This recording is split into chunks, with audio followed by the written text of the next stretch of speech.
చాలా క్వశ్చన్స్ కూడా మనకి ప్రీవియస్గా అడిగినటువంటి క్వశ్చన్స్, తర్వాత అప్కమింగ్ ఎగ్జామ్స్లో అడగడానికి ఎక్కువ స్కోప్ ఉన్న క్వశ్చన్స్ని సెలెక్టివ్గా చేయటం జరిగింది.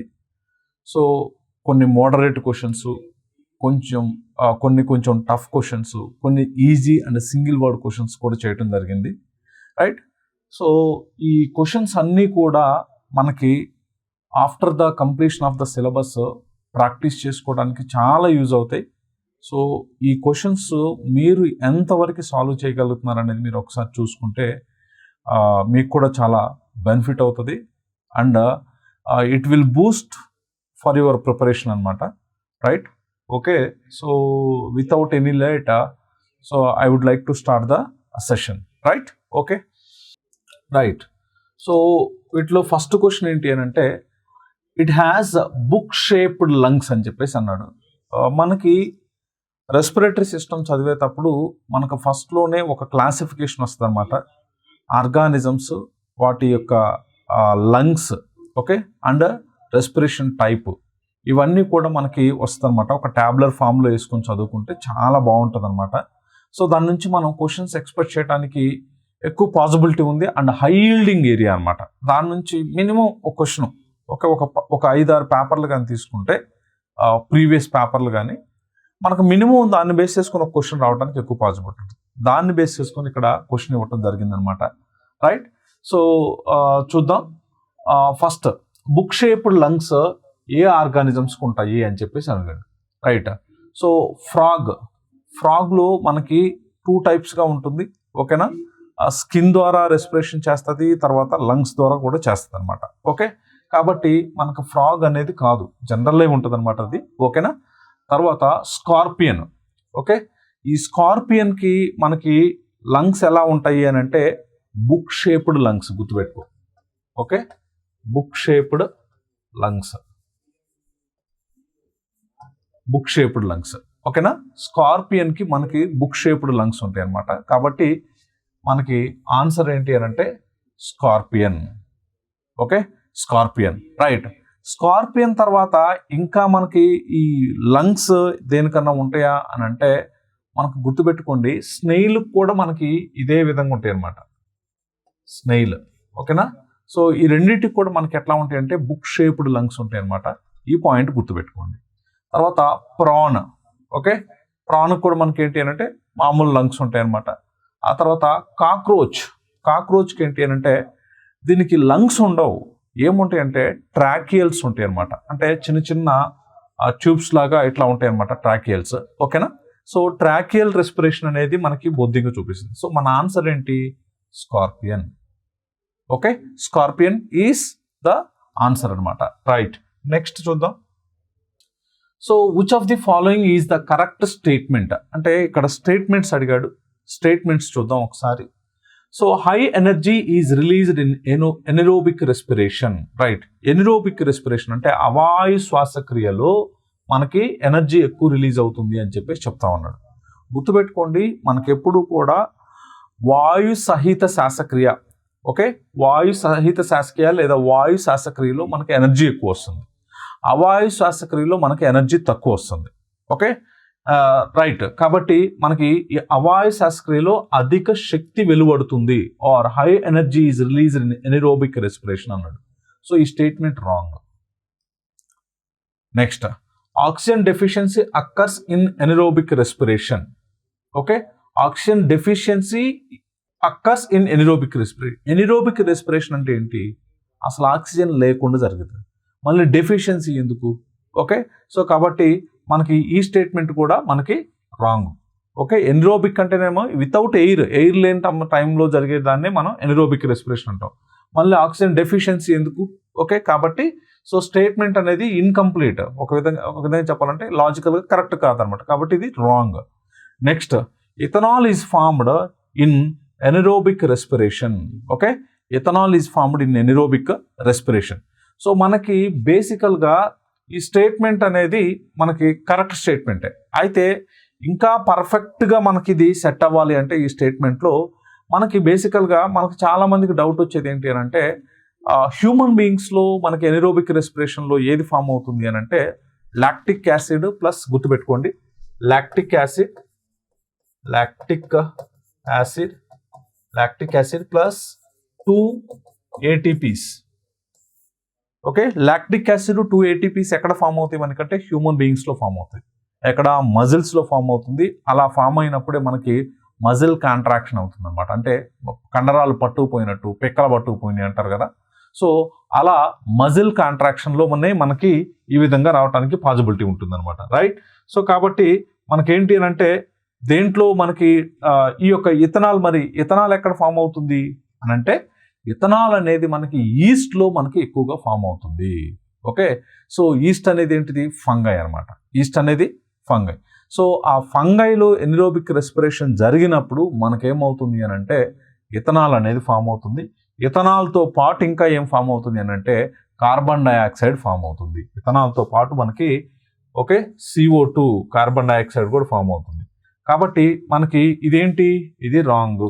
ఓకే, తర్వాత ఇది ethanol is formed in anaerobic respiration. Yes, ఎనిరోబిక్ రెస్పిరేషన్లో ఇథనాల్ ఫామ్ అవుతుంది. ఆర్గానిజం ఏం మెన్షన్ చేయలేదు కానీ బట్ ఇథనాల్లో ఎనిరోబిక్ రెస్పిరేషన్ ఫామ్ అవుతుంది అనమాట. ఎనిరోబిక్ రెస్పిరేషన్లో ఇథనాల్ ఫామ్ అవుతుంది కాబట్టి స్టేట్మెంట్ రైట్. తర్వాత mitochondria participate in anaerobic respiration. ఎనిరోబిక్ రెస్పిరేషన్లో మైటోకాండ్రియా పార్టిసిపేట్ చేస్తుంది అని చెప్పేసి అంటా ఉన్నాడు. It's wrong. మైటోకాండ్రియాలో జరిగేది ఏంటి? Cellular respiration. సెల్యులార్ రెస్పిరేషన్ అంటే ఏంటి? Aerobic respiration. కాబట్టి ఈ స్టేట్మెంట్ అనేది ఏంటిది? ఇది రాంగ్. అంటే మనకు రైట్ సరైన స్టేట్మెంట్ అన్నాడు కదా, కాబట్టి మనకి third option is the right answer. ఓకేనా? కాబట్టి ఈ పాయింట్ గుర్తుపెట్టుకోండి. Right. Next, so small correction అండి. So lactic acid and carbon dioxide and energy are the end products of the anaerobic respiration. Okay, right. So insects belonging to the class of arthropod, right, arthropoda absorb through the anaerobic respiratory system. Okay, so ఇక్కడ ఏంటి అని అంటే ఇవి ఏమంటా ఉన్నాడంటే insects, కీటకాలు Arthropoda వర్గానికి చెందినవి. కరెక్టే, నో డౌట్ ఇన్ దట్. అయితే ఇక్కడ ఏం చెప్తా ఉన్నాడంటే they absorb through the anaerobic respiratory system. Anaerobic respiratory system కాదు, ఏరోబిక్ రెస్పిరేటరీ సిస్టమే. Okay, aerobic respiratory system. కాబట్టి ఈ స్టేట్మెంట్ రాంగ్. రైట్. మరి ఇప్పుడు ఈ యొక్క రెస్పిరేటరీ సిస్టంలో మనకి బేసికల్గా ఇక్కడ కానీ మనం చూసుకున్నట్లయితే ఇందాకే చెప్పాను ఇథనాలు కార్బన్ డైఆక్సైడ్ అయితే ఆ స్టేట్మెంట్ కరెక్ట్ అవుతున్నాను. Lactic acid carbon dioxide energy అని చెప్పేసి అన్నాడు. ఇక్కడ ఈ కార్బన్ డైఆక్సైడ్ అనేది ఎడిషనల్గా పడింది, మీరు తప్పుగా అనుకోవద్దు, దాన్ని తీసేసుకోండి. ఓకేనా? లాక్టిక్ యాసిడ్ ప్లస్ ఎనర్జీ అయితే ఇది కరెక్ట్ స్టేట్మెంట్. ఓకే, కాబట్టి ఇప్పుడు which of the above is correct, పై వాటిలో సరైనవి అని అన్నాడు. అంటే ఏంటి? సరైనది ఏది? ఇది రాంగ్. ఏది? Second statement wrong. మరి ఏది కరెక్టు? ఫస్ట్దే కరెక్ట్. కాబట్టి ఏంటి ఇక్కడ? 1 only. Second option is the right one. ఓకేనా? Right. Next, right, an organism with a tracheal respiratory system. Okay, so organism with a tracheal respiratory system. So tracheal respiratory system దేనికి ఉంటుంది అని చెప్పేసి అడుగుతా ఉన్నాడు అనమాట. అంటే సింపుల్ గుర్తుపెట్టుకోండి, ఎర్త్వాము స్కిన్ ద్వారా అనమాట. అంటే దీన్ని క్యూటేనియస్ అంటారు. క్యూటేనియస్. Okay, cutaneous. తర్వాత స్నేయిల్. ఓకే, స్నేయిల్ మనకి 2 రకాలు ఉంటుంది అనమాట, గుర్తుపెట్టుకోండి. స్నేయిల్ మనకి 2 రకాలు ఉంటుంది. ఓకే, సో ల్యాండ్ మీద అయితేనేమో ఒక రకం ఉంటుంది, తర్వాత వాటర్లోనైతేనేమో ఇంకో రకం ఉంటుంది అనమాట. ఓకేనా? ల్యాండ్ మీద. సో కాబట్టి స్నేయిల్ ఏంటి అని అంటే మనకి వాటర్లో వచ్చేసరికి గిల్ రెస్పిరేషన్, వాటర్లో గిల్ రెస్పిరేషన్ చూపిస్తుంది. మామూలుగా ల్యాండ్ మీద టెరాషియల్ స్నేయిల్స్ ఏం చూపిస్తాయి అని అంటే మనకి లంగ్ రెస్పిరేషన్ చూపిస్తాయి. Lung and Gill respiration.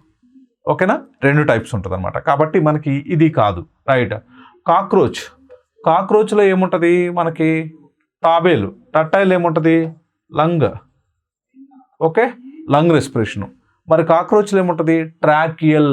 Okay, tracheal respiration ఉంటుంది. అని అంటే మనకి ఎట్లా ఉంటాయి అంటే ట్రాకియల్ ట్యూబ్స్ అనమాట, చిన్న చిన్న ట్యూబ్స్ లాగా ఎట్లా ఉంటాయి అనమాట. ఆ ట్యూబ్స్ ద్వారా రెస్పిరేషన్ చూపిస్తుంది. కాబట్టి మనకి ఏది కరెక్టు అని అంటే గుర్తుపెట్టుకోండి, థర్డ్ కరెక్ట్. రైట్. నెక్స్ట్, తర్వాత మ్యాచ్ ది ఫాలోయింగ్, క్రింది వాటిని జతపరచండి. రైట్. సో మనం ఎప్పుడు కూడా గుర్తుపెట్టుకోండి, ఈ మ్యాచ్ ది ఫాలోయింగ్స్ వచ్చినప్పుడు పర్ఫెక్ట్గా మనం ఆన్సర్ చేయడానికి తెలిసినవి కరెక్ట్గా ఉంటే ఈజీగా మనం మిగిలిన వాటిని తెలుసుకోవచ్చు అనమాట, రైట్. సో నేను లెక్చరర్గా కంటే కూడా ఇప్పుడు ఒక స్టూడెంట్లా ఎలా ఆలోచన చేస్తారో మీరు చూడండి, ఓకేనా, రైట్. సో మనకి ఇక్కడ చాలామందికి కూడా తెలిసింది ఏంటి అని అంటే, మనకి కెమిస్ట్రీ చదివినప్పుడు కానీ ఇట్లా జోసెఫ్ ప్రిస్టిలీ అనే అతను ఆక్సిజన్ను కనుగొన్నాడు, ఓకేనా, ఆక్సిజన్ కనుక్కున్నాడు. కాబట్టి మనకి ఈ జోసెఫ్ ప్రిస్టిలీ అనే అతను ఆక్సిజన్ కనుక్కున్నాడు కాబట్టి, రైట్. సో అయితే ఈ జోసెఫ్ ప్రిస్టిలీ సికి ఏముంది మనకి ఇక్కడ చూస్తే C4 ఉంది, C4, ఓకేనా. కాబట్టి C4 ఎక్కడెక్కడ ఉన్నాయి, ఆల్మోస్ట్ ఇది ఒక్కటి తప్ప మిగిలిన అన్నిట్లో ఉన్నాయి అన్నమాట, ఓకే, రైట్. ఇంతవరకు బాగుంది. తర్వాత గ్యాసెస్ ఎక్స్చేంజ్ ఎక్కడ జరుగుతాయి మనకి, సింపుల్గా గ్యాసెస్ ఎక్స్చేంజ్ అనేది మనకి లంగ్స్లో జరుగుతుంది, ఓకే, లంగ్స్లో జరుగుతుంది. ఏ గ్యాసెస్ ఎక్స్చేంజ్ జరుగుతుంది, కార్బన్ డైఆక్సైడ్ ఆక్సిజన్ ఈ రెండు జరుగుతాయి. సో ఆ ఆప్షన్ ఎక్కడ, లంగ్స్ ఇక్కడ లేదు కదా, కాబట్టి వదిలేసి. మరి నెక్స్ట్ ఏం జరుగుతుంది అని చెప్పాను, కార్బన్ డైఆక్సైడ్ ఆక్సిజన్, కాబట్టి ఏవి అని అంటే ఇవి ఎక్కడ అంటే ఇది, ఓకే, రైట్. సో ఇప్పుడు మనకి ఏమవుతా ఉంది, C4, ఓకే, E5 ఎన్నిటికుంది, ఈ రెండింటికి ఉంది, కాబట్టి దీన్ని తీసేయి, రైటా. నెక్స్ట్ వచ్చేసి మనకి Lavoisier, okay, Lavoisier. So Lavoisier ఏం చేస్తా ఉన్నాడు మనకి అంటే, సింపుల్గా లావోయిజర్ ఆక్సిజన్కి నేమింగ్ ఇస్తాడు, nomenclature of the oxygen, okay.